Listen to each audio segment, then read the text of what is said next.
Benda bersejarah palsu yang sempat dipajang oleh museum ternama.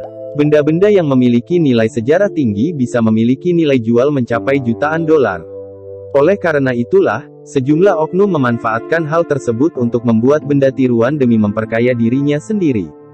Tidak jarang ada benda bersejarah palsu yang sampai dipamerkan di museum akibat ketidaktahuan pihak pengelola museum.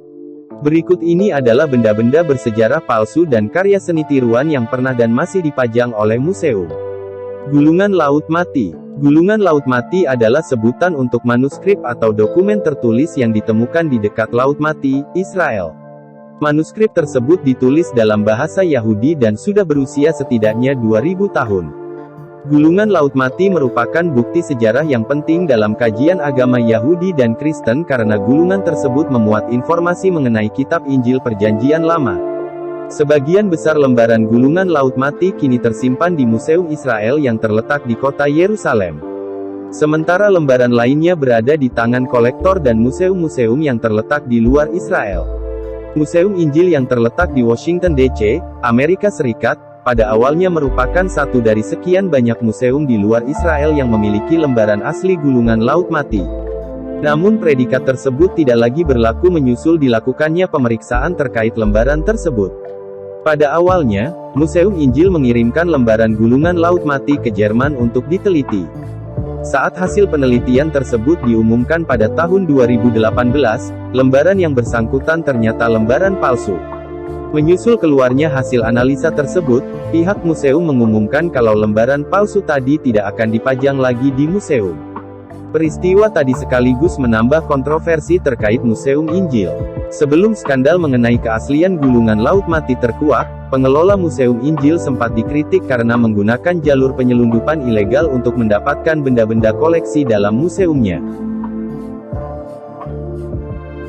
Mumi Persia. Pada tahun 2000, polisi Pakistan melakukan penggeledahan ke rumah seorang warga yang bernama Sardar Wali Reeki setelah mendapat informasi kalau Sardar mencoba menjual benda-benda bersejarah secara ilegal.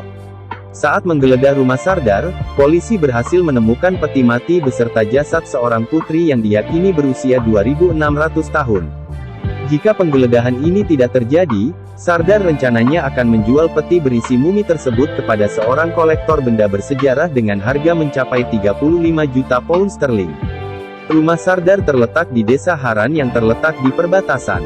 Sardar mengaku kalau ia tidak sengaja menemukan peti dan mumi tidak lama usai terjadinya gempa bumi di lokasi yang bersangkutan. Begitu kabar mengenai penemuan peti dan mumi tersebut beredar, Iran langsung mengajukan klaim kepemilikan atas mumi tersebut. Irak beralasan mumi tersebut adalah peninggalan bersejarah milik negaranya karena tempat ditemukannya mumi tersebut berada di wilayah Iran. Seolah tidak ingin ketinggalan, pemerintah Afghanistan yang wilayahnya berbatasan dengan Iran dan Pakistan juga ikut mengajukan klaim kepemilikan atas mumi tersebut. Alih-alih menuruti tekanan pemerintah Iran dan Afghanistan, aparat Pakistan memutuskan untuk mengirimkan mumi tadi ke Museum Nasional Pakistan supaya bisa dipamerkan dan diteliti. Saat sejumlah arkeolog melakukan pemeriksaan terhadap mumi tersebut, barulah terungkap kalau mumi tersebut bukanlah mumi berusia ribuan tahun, melainkan mayat seorang wanita yang diduga merupakan korban pembunuhan. Pemeriksaan pada peti juga menunjukkan kalau sejumlah bagian dalam peti mati tersebut nampak terlalu modern untuk peti yang berasal dari masa ribuan tahun silam. Jam saku Peter Henlein. Peter Henlein adalah seorang pengrajin asal Jerman yang hidup pada tahun 1485 hingga 1542. Mungkin banyak dari Anda yang baru kali ini mengetahui nama orang tersebut. Padahal Peter adalah sosok penting di balik terciptanya jam mekanik kecil yang menjadi penanda waktu. Jam pada awalnya memiliki ukuran yang besar. Namun Peter berhasil memodifikasi komponen pada jam sehingga ia berhasil menciptakan jam yang ukurannya lebih kecil dan cukup untuk dimuat dalam saku. Salah satu jam pertama hasil ciptaan Peter terpajang di Germanisches National Museum, Jerman, sejak tahun 1897. Jam tersebut berbentuk seperti silinder timah yang cukup kecil untuk digenggam oleh seseorang. Jam yang bersangkutan juga dilengkapi dengan motif tanda tangan Peter. Belakangan diketahui kalau jam tersebut mungkin aslinya bukanlah jam ciptaan Peter. Pasalnya pengamatan pada motif tanda tangan menunjukkan kalau tanda tersebut nampaknya baru dibuat belakangan sesudah Peter meninggal.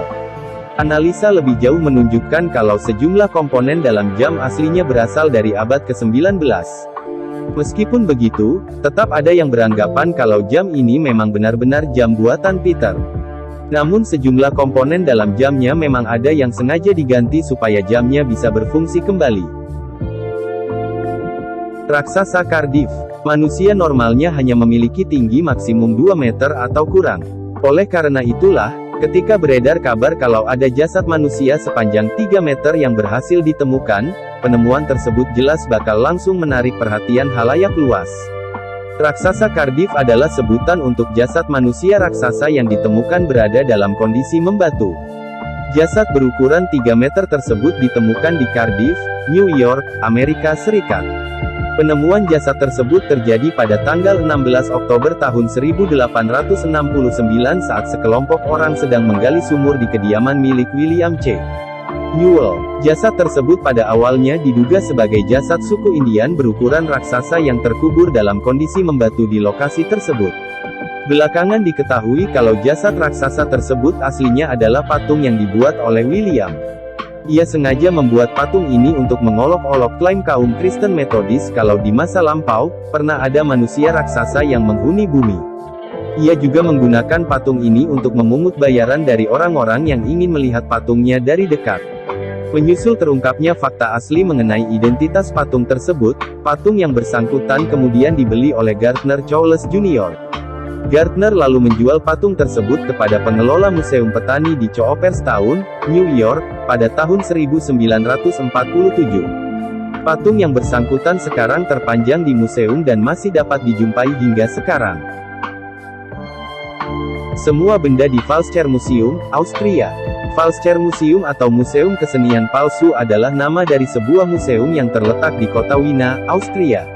Sesuai dengan namanya, museum ini memang dibangun untuk menampung semua hasil karya seni dan benda bersejarah yang sudah terbukti sebagai benda palsu dan hasil rekayasa. Adolf Hitler selaku diktator Jerman kelahiran Austria juga memiliki benda yang awalnya diklaim sebagai benda miliknya di museum tersebut. Benda tersebut adalah buku harian yang tadinya diklaim sebagai buku harian milik Hitler, namun aslinya merupakan hasil rekayasa Konrad Kujau. Buku harian tadi bukanlah satu-satunya benda hasil rekayasa yang terpajang di museum ini. Ada pula benda-benda hasil karya seniman gadungan yang dipasarkan sebagai hasil karya seni asli yang bernilai sejarah, namun aslinya merupakan karya seni tiruan yang dibuat untuk keuntungan pribadi pembuatnya. Edgar Merugala adalah contoh dari orang tersebut. Ia diketahui pernah membuat lebih dari 3.000 karya seni tiruan dan menjualnya sebagai karya seni asli. Saat aksinya ketahuan, Edgar pun ditangkap dan dijatuhi hukuman penjara 2 tahun atas tuduhan penipuan. Namun bak mantan penjahat yang dimanfaatkan oleh polisi untuk membasmi sesama penjahat, Edgar sesudah itu dibebaskan supaya ia bisa membantu pihak berwajib mengidentifikasi karya seni tiruan.